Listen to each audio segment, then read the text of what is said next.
बिस्मिल्लाहिर्रहमानिर्रहीम। अस्सलाम वालेकुम। आज मैं आपके साथ रबड़ी वाली खीर की रेसिपी शेयर करूंगी। बहुत ही मज़ेदार, बहुत ही टेस्टी ये खीर बनती है। रबड़ी वाली खीर मैं आपको घर के चावल की बनाना सिखाऊंगी और आज मैं आपके साथ 2 किलो दूध की रबड़ी खीर की रेसिपी शेयर करूंगी।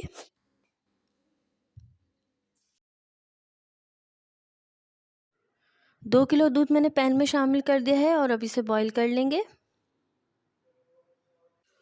मैं आपको रबड़ी खीर फ्रेश मिल्क की बनाना सिखाऊंगी। अगर आपके पास पाउडर दूध या पैकेट वाला दूध अवेलेबल है, आप उससे भी बना सकते हैं। जब तक दूध बॉयल हो रहा है, मैं आपको चावल के बारे में बता देती हूँ। यहाँ पर मैंने 2 किलो दूध के लिए 1 कप चावल लिया है और इसे मैंने आधे घंटे के लिए पानी में भिगो दिया था और ये अच्छे से भीग गया। अब इसे हाथ से ही चूरा कर लूँगी। और जो चावल आपने लेने हैं वो नए चावल लेने हैं, पुराने रखे हुए चावल नहीं लेने। तो यहाँ पर दूध में उबाल बस आने वाला है और साथ ही साथ मैं इसमें चम्मच भी चला रही हूँ। तो आपने भी चम्मच चलाते जाना है ताकि दूध नीचे ना लगे। दूध में उबाल आ चुका है। अब मैं इसके अंदर शामिल करूँगी इलायची पाउडर। अगर आपके पास इलायची पाउडर अवेलेबल नहीं है तो आप इलायची भी शामिल कर सकते हैं। तो यहाँ पे मैंने आधा चाय का चम्मच इलायची पाउडर शामिल किया है। इससे खीर में खुशबू बहुत ही ज़बरदस्त आती है। अब मैं दूध में चावल शामिल करूँगी। तो जो चावल मैंने आधे घंटे भिगो के रखे हुए थे, इसको अब मैं हाथ से ही मैश कर लूँगी। कुछ लोग ग्राइंड में भी करते हैं तो ग्राइंड में अच्छा जायका नहीं आता। तो यहाँ देखिए मैंने तमाम चावलों को मैश कर लिया था और अब दूध में शामिल कर देंगे चावल को। चावल जब हम शामिल करेंगे दूध के अंदर तो मुसलसल इसमें चम्मच चलाते रहेंगे। अगर हमने चम्मच चलाना छोड़ा तो चावल की गुठलियाँ से बनना शुरू हो जाएंगी। अगर आप भी चाहते हैं कि आपकी खीर बहुत टेस्टी बने तो आपने इस रेसिपी को फॉलो करना है और जैसे जैसे जिसकी जो क्वांटिटी मैंने आपको बताई है उसी क्वांटिटी को अगर आपने फॉलो किया तो इंशाल्लाह आपकी खीर बहुत मज़े की बनेगी। तो 2 किलो दूध के अंदर आप हमेशा 1 कप चावल शामिल करेंगे। बिल्कुल परफेक्ट रेसिपी है।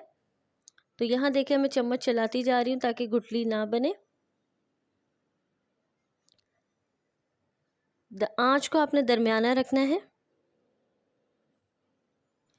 अब चावल पकना स्टार्ट हो गए हैं तो मैं इसको कवर कर दूंगी और तकरीबन 15 मिनट के लिए इसको दरमियानी आंच पे पकाऊंगी ताकि चावल भी इसके अंदर गल जाए। मैं आपको खीर के इंग्रेडिएंट्स दिखा देती हूँ। यहाँ पे मैंने आधी प्याली चीनी ली है, 1 पाव ली है रबड़ी और पिसा हुआ खोपरा लिया है, मिक्स ड्राई फ्रूट लिए हैं, ये भी हम खीर के अंदर शामिल करेंगे। 15 मिनट गुजर चुके हैं। अब मैं खीर को चेक कर लेती हूँ। तो ये देखें चावल बहुत अच्छे से गल चुके हैं। अब मैं इसे प्रेस करूँगी और चावलों को बिल्कुल मैश कर दूँगी दूध के अंदर। ये देखें ज़बरदस्त सी बहुत ही अच्छी सी थिकनेस आ गई खीर की और चावल भी अच्छे से गल गए। अब मैं इसके अंदर आधी प्याली चीनी शामिल कर दूंगी। अगर आप ज़्यादा मीठा पसंद करते हैं तो आप चीनी की क्वांटिटी को बढ़ा सकते हैं। और अब मैं इसी दौरान इसके अंदर रबड़ी भी शामिल कर दूंगी। इसलिए मैंने आधी प्याली चीनी शामिल की है क्योंकि रबड़ी भी थोड़ी सी मीठी होती है।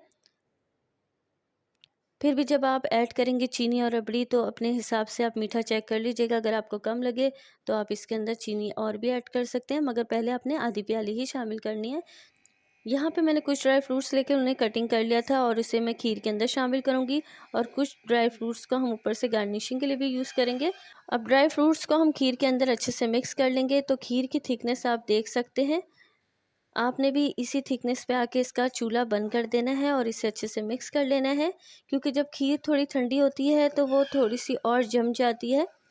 तो बहुत ही मज़ेदार और बहुत ही यम्मी सी हमारी रबड़ी खीर तैयार हो चुकी है।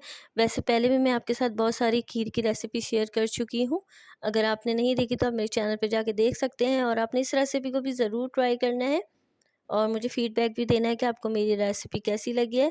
तो खीर ठंडी हो गई थी तो मैं इसे अब बाउल के अंदर सर्व कर रही हूँ।